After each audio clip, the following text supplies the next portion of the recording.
who are very punctual, so. Yeah, no, I knew that if I got the later bus, I knew I would have been late, so I just said I'd leave the house early. Yeah. Buses are ridiculous these days. Yeah, it's very crowded over there in London too. So I always set up 2 recorders. There it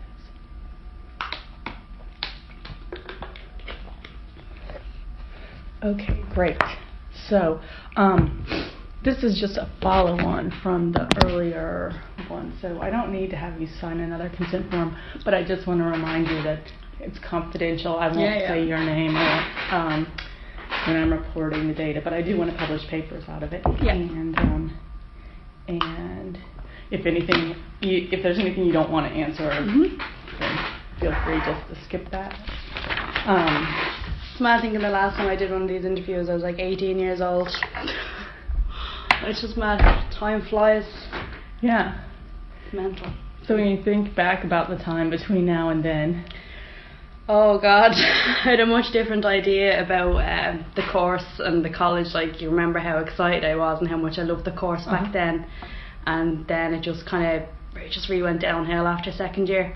It started to not interest me anymore. I wasn't excited about it anymore. I didn't like not that I didn't like what I was learning, I just didn't hold the same interest it did in first year, and I was starting to get really unhappy in the course. And I finally made the decision then, like this time last year, to leave. So what have you done in the meantime? I straight away, I was looking for full-time jobs, because I'm not sitting around doing nothing. I can't not be occupied. So I was just scouring the internet. I was applying for every job that came up. Now I was mostly applying for pharmacy jobs because I had the experience from working in Boots while I was in college and school, and it really stood well for me, because I had 4 interviews in 1 week for 4 different pharmacies around the city centre, and I was wow, it really is easier to find a job when you're in a job. So I did a couple of interviews. I did a trial day up in Stony Barton, the one I'm in now, and I got the job up there. So I've been working there full time, and they've actually started to put me through a pharmacy technician's course.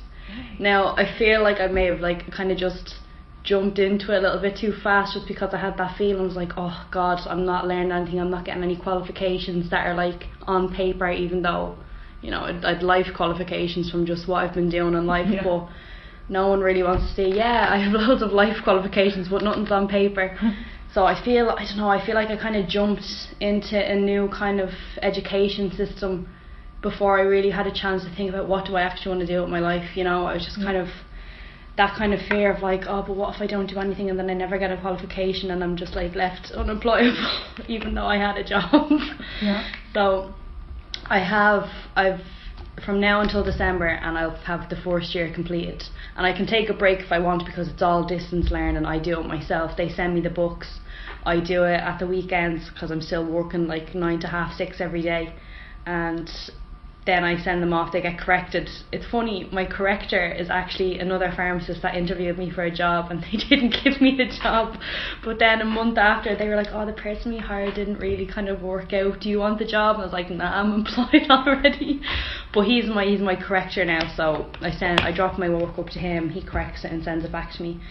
And it's all right. It's not hard. It's nothing difficult, nothing compared to what I was doing here. It's really kind of basic stuff they give you in the first couple of months. I started in August. The first year is a year and a half, so it was work, teamwork and working in the workplace and dealing with conflict from customers. That was kind of what we were given first. But now I'm getting onto the legal stuff in pharmacy and dealing with kind of schemes of how people get their medicines paid by the government, which is interesting. But I just feel oh God, I don't think this is where I'm going to stay in my career.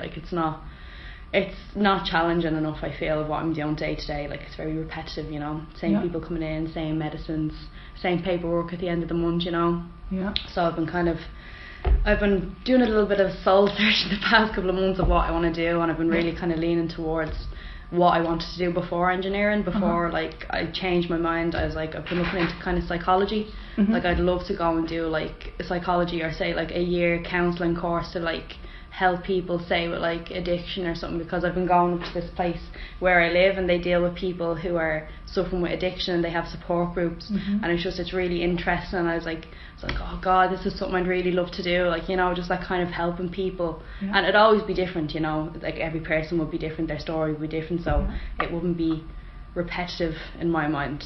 So that's what I've been doing since I left college. So I've been busy, like. So you've gotten a little experience going to this counselling centre and talking to people who do that kind of work. Yeah, there's this woman, she, like my auntie, she's actually working there. And I was like, oh, that's really interesting. She was like, well, she's like, you can come up, you can volunteer, like, and it's obviously you wouldn't be like doing kind of support work with anybody in the centre, you'd be just there kind of shadowing. And I was like, oh wow, it's really interesting, I'd love to do that. So I've been kind of working with her and another woman, and it's really good because you start looking at yourself as well when you're listening to the people in the group, and you're like, oh Jesus, like it's not just I'm there to kind of experience the work, it's like I'm doing a little kind of self-reflection while I'm there as well, which is really good, because like I was in a really horrible place, like coming up to the end of when I was here, like I was miserable, like I never wanted to get out of bed, I was like crying every time I had to come into college, like, and I'm just so glad, like I've made that decision to leave. Like it was probably one of the hardest decisions I had to make, to like, it's such a stigma around dropping out of college, especially kind of in this day and age where so many people are going to college and it's much more accessible.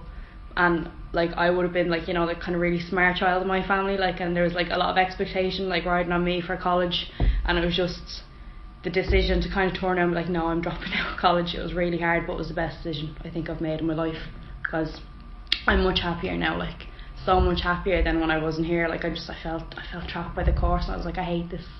So well, I'd really like to know more about that. I don't know exactly what kind of questions to ask, and I mean I know it's sort of a yucky thing to think about, that time that was so miserable. Well, I'm actually really comfortable talking about it, like since kind of like, because as I've been like working with that place up in the up where I live with the kind of people suffering with addiction, I've been kind of talking to one of the women myself, because I was just like, oh, like I have my own kind of mental battle that I'm going through, like since I've been here, and it's really helped to talk to someone, you know. Like there's always this kind of stigma, especially with young people, being like, oh my God, I can't go and say like that I feel like I have something wrong with me mentally, but like I know like all over social media and all these kind of campaigns like, oh, always speak up, your mental health is like so important, but still if you bring it up, people are like, oh God, wow, depression, anxiety, no thanks. You can see the kind of recoil in some people's face, like it's not as easy as they make it out to be, to kind of take that first kind of step and say, listen, I feel like there's something wrong with me. But like I went, like that's how I did get into like kind of working up there. Oh yeah. Yeah, and that's how I've kind of gotten really interested, like I'd love to just help people that were like me, you know. But like ask away, I'm comfortable talking about it. So, well, you're doing such a good job of telling me. Can you just keep telling me about it, like the most important parts of it? Well, I think the most important part is having people around you that will support you, like that will make you comfortable making these kind of statements about yourself. Like I wouldn't have been able to drop out of college like during second year, because like my mum didn't know there was anything wrong with me. She didn't see it. I was very good at kind of keeping the mask on, and I just kind of got so much worse. I couldn't cope anymore with the feelings of kind of, it was a lot of pressure that I put on myself, but it was from kind of like years of kind of being that smart child and that expectation of me doing really well with grades and education, because that was my thing. Like I have other cousins, and like my cousin that lives across from me, he's the really artsy, really kind of creative type, which like I've only started to realise now, it really kind of made me feel bad, because I was like, I used to love art, I used to love writing, I used to love taking photographs, but then I got set on this road of being kind of real mathematical and scientific and logical, and that was my niche kind of, you know. That was my identity. I've been doing all this kind of work now with like these kind of identity searching. You don't have to be just under this one, you know, this one little niche. So that's what kind of I just felt resentful towards the course, towards I started resenting kind of like my mum and stuff, because I was just like, oh God, if I didn't want to not disappoint you, because I thought it would be the biggest disappointment I ever kind of gave her.